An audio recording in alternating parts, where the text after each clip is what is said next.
Olá, eu sou o João Vitor Xavier e o CNN Esportes S.A. está no ar. Toda semana um entrevistado para falar do mundo dos esportes e do mundo dos negócios. Hoje eu recebo o Reinaldo Carneiro Bastos, o presidente da federação mais poderosa do futebol brasileiro, a Federação Paulista de Futebol. Presidente, seja bem-vindo. Muito obrigado, boa noite, João Vitor. É uma honra, um prazer estar aqui com vocês, falar de futebol, falar de negócio e falar de paixão. Vamos ver um pouquinho da trajetória do presidente Reinaldo e também da Federação Paulista de Futebol. O futebol paulista é considerado o mais forte do país e não é à toa. No Paulistão de 2024, dos 16 clubes participantes, 11 integravam as séries A ou B do Campeonato Brasileiro. Com o fim do calendário nacional, o número de paulistas na Série A aumentou, com o Santos voltando à primeira divisão e com o Mirassol também garantindo acesso pela primeira vez em sua história. Mas, ao mesmo tempo, Ponte Preta, Guarani e Ituano foram rebaixados da Série B para a Série C. Presidente da Federação Paulista de Futebol desde 2015, Reinaldo Carneiro Bastos tem passagens pela CBF e Conmebol e foi o responsável por diversas mudanças no Campeonato Paulista, inclusive pela inclusão do árbitro de vídeo. Convidado do CNN Esportes S.A., Reinaldo vai fazer um balanço de 2024 e projetar o que vem pela frente no futebol paulista. Presidente, final de ano é sempre época de análise, né? Os balanços pessoais, profissionais, empresariais. Qual balanço o senhor faz da Federação Paulista e do futebol paulista nessa temporada? A Federação Paulista, eu acho que ela cumpriu seus objetivos, ela continuou trabalhando num nível acima da média, continuou entregando competições de alto nível. O futebol paulista foi um ano atípico, foi um ano diferente, com aspectos positivos, mas também com reflexões. Nós tivemos a volta do Santos Futebol Clube à Série A do Brasileiro, o que é o lugar do Santos Futebol Clube. Nós tivemos o acesso do Mirassol à Série A do Brasileiro, que é uma notícia ótima, que é uma notícia que nos orgulha. Tivemos a tristeza de ver o Novo Horizontino, que esteve no G4, o campeonato inteirinho, na rodada que ele não podia estar fora do G4, o número de vitórias deixou escapar o acesso. E tivemos o acesso da Ferroviária da Série C para a Série B, mas não tivemos nenhum acesso da D para C, e tivemos o rebaixamento de 3 equipes da Série B para a Série C, Guarani, Ituano e Ponte Preta. Isso nos preocupa, isso nos acende um sinal de alerta. São clubes que, pelas suas estruturas, Guarani e Ponte, inclusive por sua história... Tradição enorme, né? Enorme. É o maior clássico do interior, né? Nos preocupa, nos acende uma luz de alerta. Então a gente vai precisar, conjunto com os clubes, como fazemos sempre, analisar, verificar causas, motivos e, junto com eles, ajudar a eles a colaborar, para que no futuro isso não aconteça como aconteceu esse ano. Foi muito forte 3 clubes entre os 4 serem rebaixados da B para C. Presidente, dá para falar que o futebol está mais equilibrado, que está uma divisão maior de forças? O futebol paulista sempre foi hegemônico no Brasil, maior campeão de campeonatos brasileiros, maior campeão de Copa Libertadores, a força econômica, a pujança de São Paulo. Mas a gente tem visto aí uma recuperação de outros polos do futebol brasileiro. Exemplo, o futebol do Rio vem de um tricampeonato de Libertadores, vem de títulos nacionais, vem se reorganizando, se reestruturando. Dá para dizer que a coisa está mais equilibrada, que a distância diminuiu? Dá para dizer que sim, que as coisas estão mais equilibradas. A distância diminuiu? Ainda não, porque o futebol de São Paulo, em todas as suas divisões, tanto aqui como em divisões nacionais, tem uma representação muito maior. Mas isso é bom, isso é importante. Você vê clubes como eu vi um torcedor do Botafogo dando a seguinte declaração: a minha torcida do Botafogo no Brasileiro era para chegar a 45 pontos e não cair. E ver o Botafogo com todos os méritos conquistar uma Libertadores, isso é saudável para o futebol. Você sabe, João Vitor, que quando um clube começa a perder espaço, um clube grande começa a ver o vizinho a ganhar títulos. Nesse caso, o futebol do Rio de Janeiro ser tricampeão da Libertadores, isso acende uma luz de alerta nos outros clubes. Isso faz com que o futebol como um todo cresça e evolua. E se você analisar o rebaixamento da Série B, Guarani e Ponte Preta são clubes extremamente políticos. Eleições acirradas, oposição presente. Isso faz com que o clube sofra. A gente vê aqui em São Paulo, nós temos o Corinthians, que continua vivendo uma turbulência política. O Santos Futebol Clube trocando de presidente a cada 3 anos. São Paulo Futebol Clube, graças a Deus, o clube conseguiu dar um mandato a mais para o seu presidente, o presidente Júlio Casares. Isso dá um respiro, dá uma tranquilidade. O Palmeiras vem de gestões muito competentes ao longo dos anos e vai continuar disputando títulos. Ser campeão é um detalhe importantíssimo, mas é um detalhe, porque só um vai ser campeão numa competição. Então a gente precisa entender esse momento. Nós tivemos uma final de Libertadores com 2 SAFs. Nós tivemos uma final de Copa do Brasil com uma SAF e um clube extremamente organizado. Milionário, né? Multimilionário. Com receita muito superior à grande maioria. Então a gente precisa começar a entender esse movimento. A política em clube, principalmente em clube que o sócio elege o presidente, eu estou começando a acreditar que ela não é benéfica. Por quê? Não é a falta de democracia, é a falta de você poder apresentar um projeto a longo prazo. Porque ninguém sabe quem vai ser o presidente daqui 3 anos. E numa eleição de sócio, o João Vitor tem na piscina 100 sócios. Eu preciso fazer um acordo com ele. O da bocha tem mais 100 sócios, preciso fazer um acordo com ele. O do social, o dos bailes, ele tem 200 sócios, preciso fazer um acordo com ele. E nem sempre as pessoas indicadas por esses segmentos são os mais técnicos, são os melhores profissionais. A gente precisa repensar um pouco ou criar nos clubes associativos atitudes ou estatutos ou normas ou regras que blinde a mudança da realidade. Muda o presidente, muda todo mundo, vamos começar de novo. Mesmo você leva 1 ano para arrumar a casa. 1 ano você dirige, 1 ano você começa a fazer política para eleger seu sucessor. A gente vai ter que fazer uma rearrumação nesse sentido. E a partir do momento que, se isso continuar ocorrendo, se as SAFs começarem organizadas a ter sucesso, a gente vai precisar entender como é que os clubes associativos vão se portar daqui para frente. Presidente, essa disputa política muito pesada, ela também está no nível institucional, digamos assim. A CBF tem problemas sérios há muitos anos. Já tivemos presidente da CBF preso, presidente da CBF que não podia viajar, um caos, uma dificuldade muito grande. Atualmente, o presidente da CBF se mantém através de decisão judicial e é um ambiente muito ruim. O senhor é presidente da maior federação do Brasil, que é a Federação Paulista de Futebol, e o seu nome é constantemente cotado como um possível candidato à presidência da CBF. Como é que o senhor enxerga esse quadro institucional do futebol brasileiro? A CBF também é atingida por essa instabilidade, né? Por esses desmandos anteriores e por essa dificuldade que a gente vive hoje. Eu tive uma conversa recente com o presidente Edinaldo e disse a ele que é impossível se tratar de eleições da CBF sem a regra do jogo estar definida.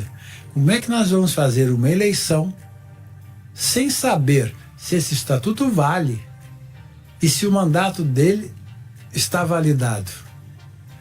precisa que se decida primeiro qual é a regra do jogo, para que o futebol brasileiro tenha paz, para, independente de quem for, escolher o seu presidente com legitimidade, sem risco de, entre aspas, a justiça não gostar do resultado e o pleito ser cancelado e começarmos tudo de novo. É injusto com o futebol brasileiro, é injusto com a CBF e é injusto com o torcedor brasileiro. Que tenham eleições, que venham as eleições, mas com a regra de jogo 100% definida. Como é que o senhor viu essa mudança estatutária que permite mais um processo de reeleição do presidente Edinaldo? Foi uma adequação ao estatuto das Conmebol, da FIFA, das maiores entidades. Eu não vejo, a gente não pode pegar uma alteração estatutária para analisar o momento. A gente está falando de uma alteração estatutária para que a gente tenha gestão, para que a gente tenha compromisso com o futuro e com a organização da sua entidade. Eu vi absolutamente normal. Eu talvez fizesse isso com um pouco mais de diálogo, conversando mais. Foi uma convocada a Assembleia, os clubes, gente que diz que precisavam ser consultados, pessoas que dizem que não, mas independente disso, eu tenho uma política de ouvir todos os segmentos, dialogar com eles. Presidente, dentro disso, não está na hora de uma rediscussão do futebol brasileiro em termos de calendário? Eu não sou do tipo que vê só problema. Eu me lembro quando eu era garoto, eu sou de Belo Horizonte, eu me lembro de campeonatos brasileiros no final dos anos 90, que teve um ano que o Atlético decidiu um campeonato brasileiro com o Corinthians, meados ali de Natal para Ano Novo. Teve um ano que o Cruzeiro decidiu um campeonato brasileiro com o Corinthians, também nos últimos dias do ano. Então eu reconheço que alguma coisa já melhorou no nosso calendário, no nosso futebol aí nos últimos 20 anos. Mas a gente está muito longe do que é a realidade do mundo. Os clubes no Brasil fazem 70 jogos, 75 jogos. Um clube na Europa faz 50, no máximo. Isso tudo impacta na qualidade técnica do atleta, da contusão, do descanso, da qualidade de jogo. Por que a gente não consegue adequar o nosso calendário? Por que só o futebol brasileiro tem um calendário invertido com o calendário europeu, com o calendário da FIFA, com o calendário mundial? O que falta para a gente conseguir isso? Eu não sei se essas colocações são a solução. Com certeza concordo com você que falta uma discussão sobre o assunto.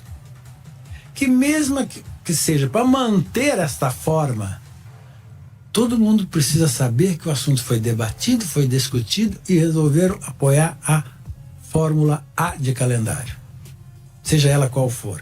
O que a gente precisa evitar é que profissionais que venham de fora e que têm dado, na minha opinião, uma enorme contribuição ao futebol brasileiro.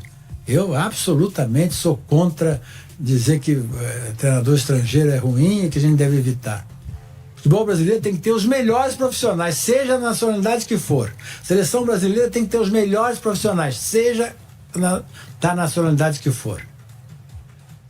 E reclamar ou discutir ou negar o calendário que existe. Quando ele assinou o contrato, quando ele veio para o Brasil, era isso que ele ia enfrentar. E eles são altamente bem informados. E bem remunerados. E muito bem remunerados, a grande maioria deles. Então, você é bem remunerado, com uma regra do jogo estabelecida, se é boa ou se é ruim, não cabe discussão, a regra do jogo está estabelecida, e você critica. Com o intuito de ajudar, mas você critica.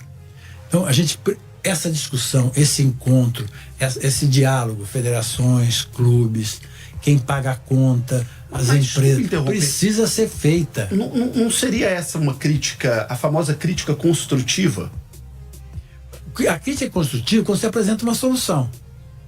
A crítica em cima do resultado de uma partida de futebol, para mim, não é construtiva.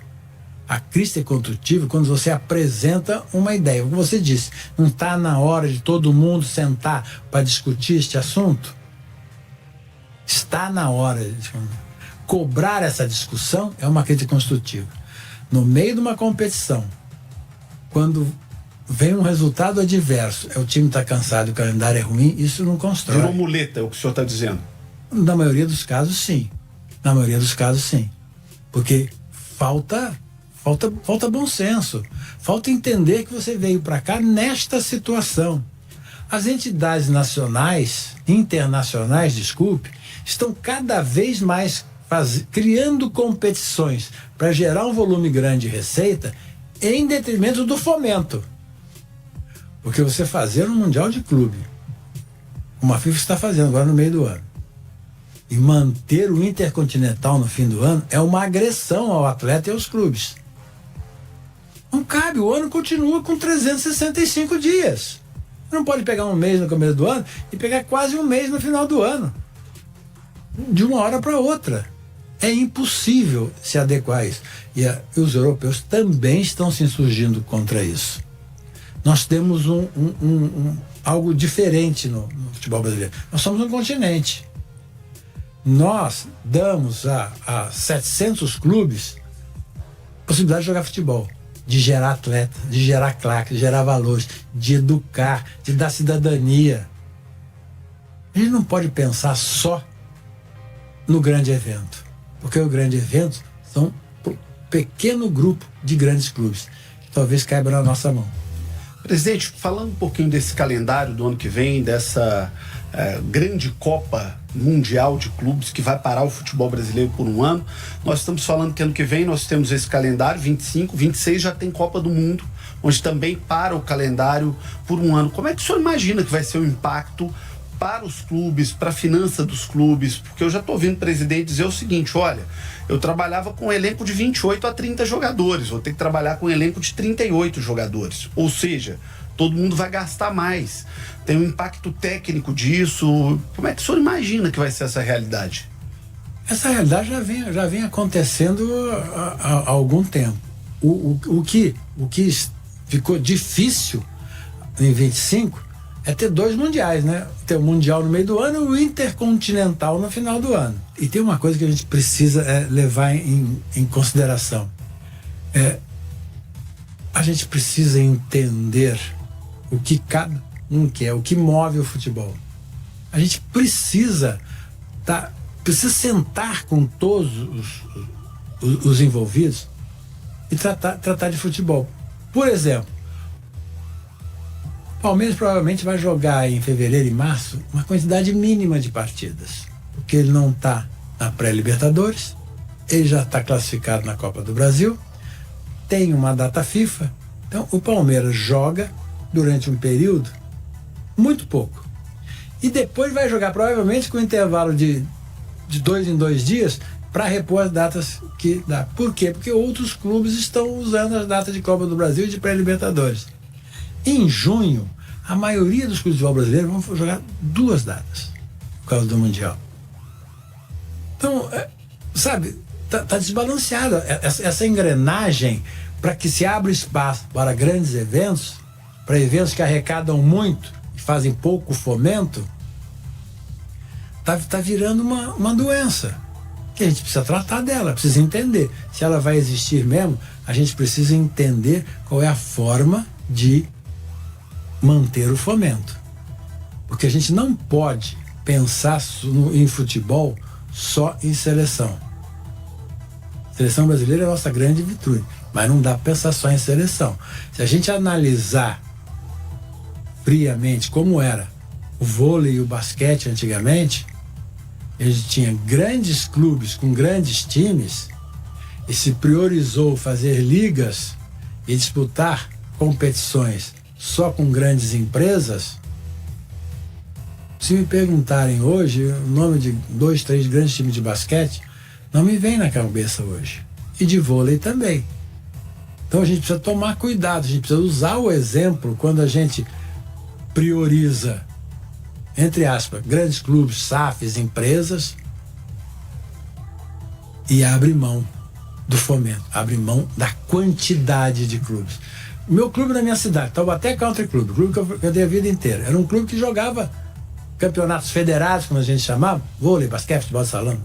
Acabou. Hoje é só recreativo. é óbvio que vai diminuir o número de talentos, o número de atletas, o interesse do torcedor.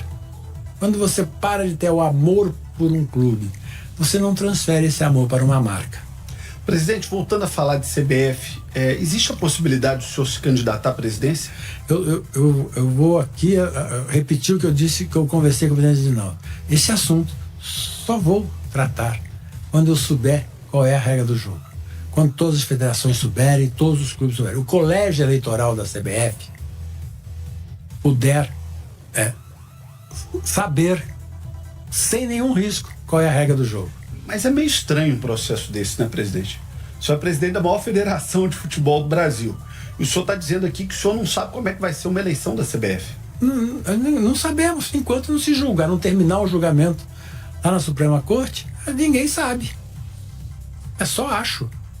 Não dá para tratar o futebol brasileiro dessa forma. Que se defina a regra do jogo. Que se defina o que está certo e o que está errado. Não me cabe aqui julgar, e respeito muito a justiça brasileira. Mas que definam quem está certo, quem está errado e qual é a regra do jogo. Presidente da Federação Paulista de Futebol, Reinaldo Carneiro Bastos, aqui no CNN Esportes S.A. Está na hora de uma pequena pausa para o Giro S.A. As notícias do esporte, dos negócios no Brasil e no mundo, sempre no oferecimento de Gerdau. O futuro se molda. Vamos lá. De volta com o CNN Esportes S.A., recebendo o Reinaldo Carneiro Bastos, presidente da Federação Paulista de Futebol. Me chamou a atenção no último bloco, o senhor fez uma comparação com o vôlei, com o basquete, e aí o senhor tocou em dois assuntos que hoje permeiam o futebol. A formação da liga e os clubes como empresas. Qual que é a posição do senhor sobre esses dois assuntos? Clube como empresa, as SAFs, eu sou favorável. Eu acho que você precisa... Eu converso muito com os clubes lá na Federação Paulista de Futebol sobre isso. Com todos eles, independente do tamanho. Até porque a SAF não foi feita para clube grande, para clube médio, para clube pequeno. Foi feita para o futebol, para os clubes. E eu tenho conversado muito com ele. A FPF Academia faz cursos, faz workshops sobre isso, conversa com os clubes. E você não imagina a quantidade de gente do interior que vem para escutar o que é a SAF, como é que monta, adequar seu estatuto, já deixá-la pronta. Você pode ter uma SAF do próprio clube, o clube precisa ser dono dela 100%, você não precisa ter o investidor. Você tem uma tranquilidade de gestão, né? Então, eu sou favorável. Eu acho que o principal modelo de sucesso num clube não é se é SAF, se é limitado, se é quase associativo. É qualidade da gestão. Se você tiver uma SAF, gestores ruins, um clube com uma gestão boa vai ter mais sucesso. Então, primeiro você tem que ter gestão, transparência, competência, lealdade.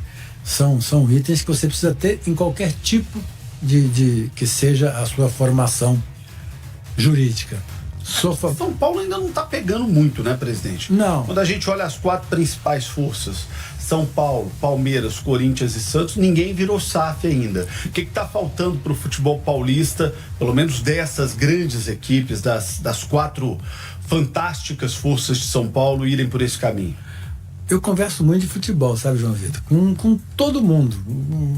Eu gosto de falar de futebol. E eu sinto que o torcedor, o associado desses clubes de São Paulo ainda estão com um pé atrás de achar que ele não vai ser mais dono daquela paixão, daquela emoção. Eu acho que precisa um amadurecimento e precisa os resultados da SAF, dos grandes clubes, continuarem tendo o sucesso. Porque o Atlético Mineiro foi vice-campeão da Copa do Brasil e foi vice-campeão da Libertadores, atrás de milhares de outros clubes. Então, à frente de milhares, né? À frente de milhares de outros clubes. Então, é ruim ser vice, mas tem gente que fala, eu prefiro cair lá atrás do que ser vice. Não, tem que ser vice, mostrar o trabalho, tem que ter orgulho do que foi feito. É dolorido, mas precisa se orgulhar de ter chegado em duas finais, em duas competições extremamente difíceis. Então, eu acho que aqui em São Paulo precisa de um amadurecimento do torcedor, do quadro associativo, do conselho, do clube, sobre a necessidade ou não de se tornar uma SAF. E eu digo para você, e não é só o investimento, é a tranquilidade de gestão. Você fazer futebol num grande clube, você troca o comando de 3 em 3 anos, eu não vejo possibilidade de sucesso. E pelo que o senhor conhece desses clubes do futebol de São Paulo, o senhor está sempre em diálogo, em conversas com os presidentes, com lideranças, há um sentimento para que isso possa acontecer em algum deles em breve tempo? Não sinto eles ainda cuidando disso ou preocupado com isso. Eu acho que o Santos Futebol Clube, pelo ser uma marca internacional, por causa de Pelé, por causa de Neymar, é um clube que poderia trazer o investimento. O Santos Futebol Clube, em se tornando SAF, em tendo poder de investimento, eu acho que faria bem ao Santos. O Santos, dos 4 maiores, é o que tem o estádio mais tímido, né? Mais acanhado. Talvez a pior situação financeira no momento, né? Por vindo uma Série B, pelo impacto que isso tem. Sim, mas o Marcelo Teixeira é um grande presidente, é um grande gestor. E diferente de alguns que chegam no poder, o Marcelo já foi presidente do Santos, o pai foi presidente do Santos. Ele já sabe como é o futebol, como lidar com isso. E essa engrenagem, bem. Está lá dentro de Santos. Santos é diferente. É uma cidade que respira aquilo o tempo todo, cobra o tempo inteiro. Então, a gente viu algo. Eu nunca vi nada parecido na vida. O treinador campeão ser vaiado para receber a medalha. Sabe, aquilo me doeu, porque o cara foi campeão brasileiro e foi vaiado.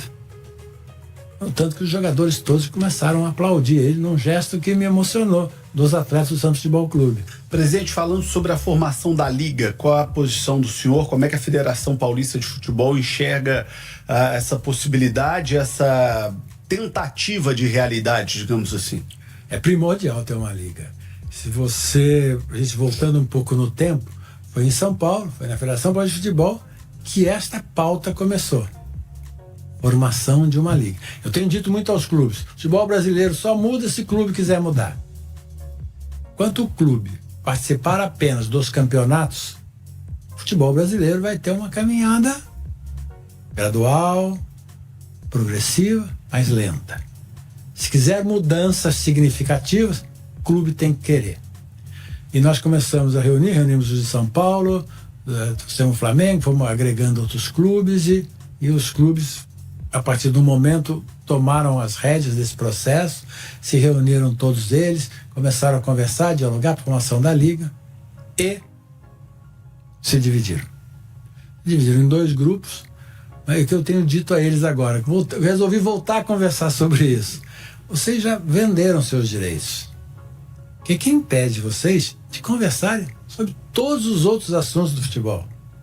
Das suas competições, da sua formação de base, dos seus orçamentos, do fair play financeiro. Não dá para alguém que não tem gastar aquilo que não tem. É estranho, é difícil. Tem muita pauta para ser discutida.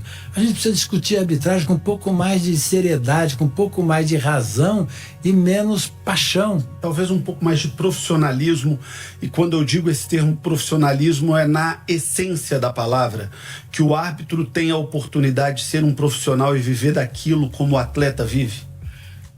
Exatamente, mas ele não adianta ser só isso se os profissionais do futebol forem amadores, forem passionais.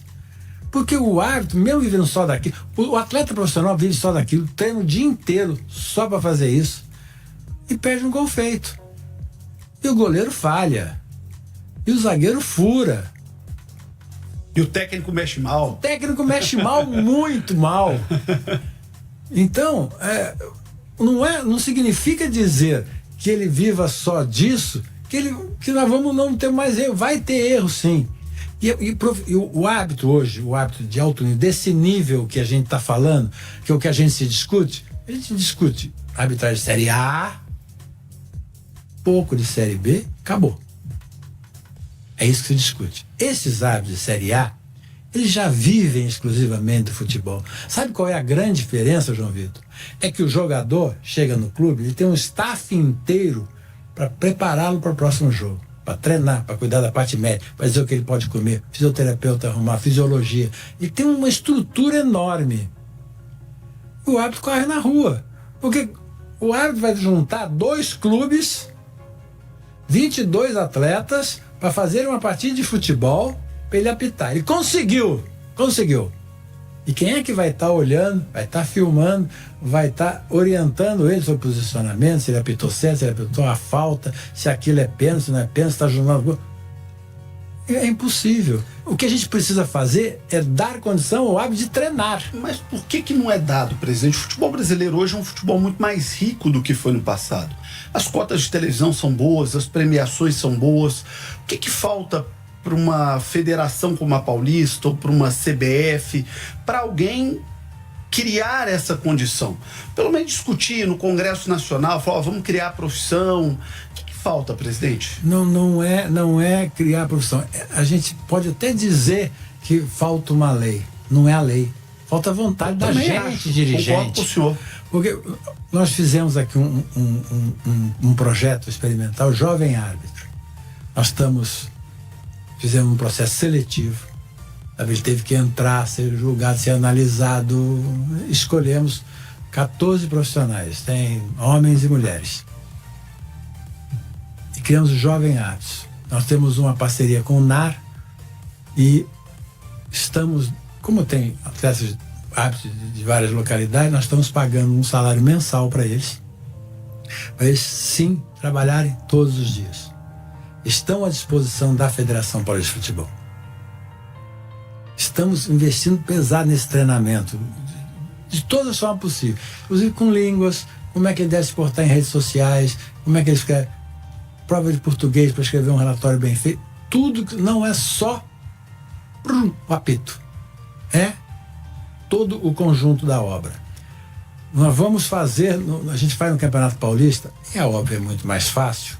Nós vamos fazer, na pré-temporada de começar o campeonato, treinar com eles, com uma novidade. A comissão sentou, nós nos reunimos com eles, a gente sempre investiu muito e levamos o VAR para a pré-temporada.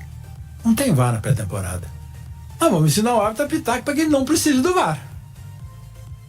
Então, é mais um passo. Durante o campeonato, nós vamos várias vezes reunir todos eles. Presidente, sobre a questão da Liga, o senhor disse que tem dialogado muito com todos os lados, com todos os clubes. O senhor está otimista que a Liga saia? Eu acabei não respondendo. Eu acho que é o único caminho. Eu acho que nós saímos um pouco do contexto, porque nós tivemos clubes de São Paulo com um bloco comercial, o Clube de São Paulo com outro bloco comercial. E no início o senhor havia conseguido uma unidade. Sentou todo mundo junto, várias vezes.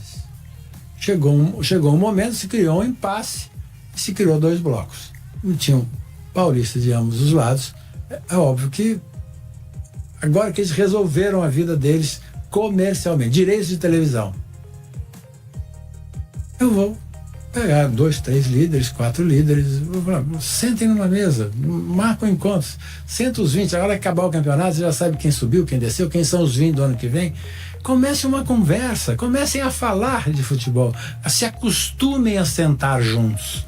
Porque os próximos 4, 5 anos já está definido quem vai transmitir vocês, qual é o dinheiro de vocês. Mas tem muito mais coisa para ser tratada.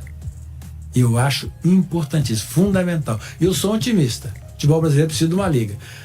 Eu sou gênio, eu inventei isso. Não.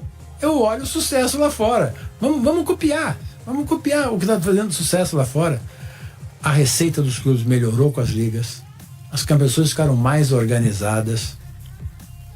O respeito pela competição, pelo campeonato e pelos profissionais aumentou. Você vê, se você for numa competição lá fora, se o treinador ou o jogador começar a falar o que se fala hoje de arbitragem lá, ele não dura 15 dias. Há um respeito.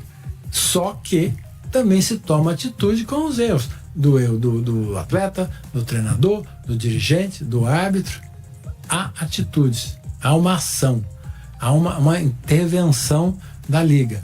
Falando sobre lucro, sobre liga, sobre mudança de calendário, vou fechar com uma pergunta que normalmente os presidentes de federação não gostam. O nível de crítica aos campeonatos estaduais, ele historicamente é grande e tem aumentado, até por uma questão que o senhor colocou, que é o aumento de competições. O cara quer ver o time dele ganhando o Campeonato Brasileiro, a Copa Libertadores, a Recopa, o Mundial de Clubes. E o campeonato estadual, que no passado era o grande charme, era o grande centro do futebol, ele vem perdendo força há alguns anos. Como é que as federações vão fazer para manter a atratividade dos campeonatos estaduais? Ou esse é um produto que corre o risco de terminar com o tempo? Como é que o senhor analisa uma coisa tão complexa, sendo presidente de uma federação que é a mais importante do estado, mas tenho certeza que, acredito eu, reconhecendo que passa por uma dificuldade o campeonato estadual, não de São Paulo, de uma maneira geral no Brasil como um todo? Nós temos um estadual extremamente organizado, temos um estadual extremamente rentável. Para você ter uma noção, o dinheiro que o estadual de São Paulo em 2024 gerou para os 4 clubes grandes, tirando o Campeonato Brasileiro, tirando Copa do Brasil, Sul-Americana e Libertadores, foi maior. Maior receita dos 4 de São Paulo foi do estadual de São Paulo, tirando a receita do Campeonato Brasileiro, de Copas, de competições. E esse ano nós tivemos de novo um aumento de receita. É um campeonato extremamente estabilizado. O estadual não vai acabar. O que vai acontecer é que os outros estaduais vão ter que começar a crescer, evoluir e gerar receita. Porque tem uma coisa, João Vitor, que a gente não pode abrir mão. A partir do momento que se imaginar a ideia de não se ter mais estaduais, nós temos 4 grandes em São Paulo, que precisam, mais do que os clubes menores, de títulos, de levantar troféu. E o torcedor comemora o estadual e muito. Você vai para o Nordeste, nós temos grandes forças lá. Fortaleza, Ceará, Sport, Bahia, Vitória. Que a realidade de ter uma conquista nacional e internacional é menor. Verdade. Pelo tamanho do investimento. Não vai subir no caminhão de corpo de bombeiro nunca mais. Nunca mais é um exagero, mas vai ter muito mais dificuldade. O torcedor vai ter muito menos o que comemorar. E aí você vai no Sul, no Paraná, Santa Catarina. Remo e Paysandu são grandes, muito grandes no Pará. Como é que eles não vão ter título para comemorar? Isso é sério. A gente precisa dar ao torcedor o direito de gritar é campeão. Se você acabar com os estaduais, nós temos clubes grandes em cada estado. Goiás, Vila e Atlético Goianiense. O torcedor de Goiás precisa gritar é campeão. Você não pode acabar com isso. Você precisa melhorar. Presidente Reinaldo Carneiro Bastos, obrigado pela entrevista. Sucesso, boa sorte ao senhor e à Federação Paulista de Futebol. Obrigado, muito obrigado, João Vitor. Obrigado pelo espaço, obrigado pelo carinho. E com certeza nós vamos falar novamente de futebol brasileiro, com notícias boas e a gente crescendo e evoluindo. O futebol brasileiro precisa de gestão, precisa de paixão, mas precisa de razão e profissionalismo. Muito obrigado, presidente Reinaldo Carneiro Bastos, presidente da poderosíssima Federação Paulista de Futebol. O CNN Esportes S.A. teve o oferecimento de Gerdau. O futuro se molda. Um grande abraço e até o próximo domingo.